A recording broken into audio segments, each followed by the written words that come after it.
Hi you guys, today I wanted to show you how I made this and what my favorite characters are. And before I start about that, I want to show you how I got this idea. So first of all, I read this Owl Diaries book and I don't know which one it is, but when I was young I really liked this book. So I was just wondering if I can make these characters into real life paper.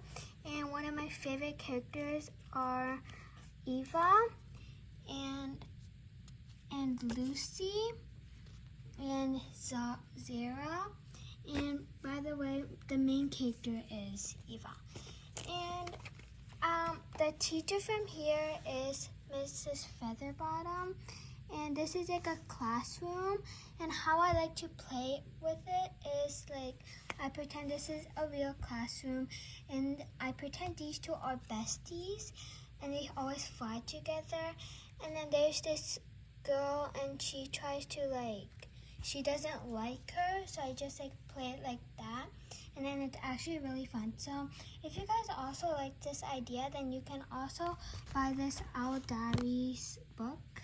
And you can read it and actually see the picture of it and just make it like me. So good luck. Bye.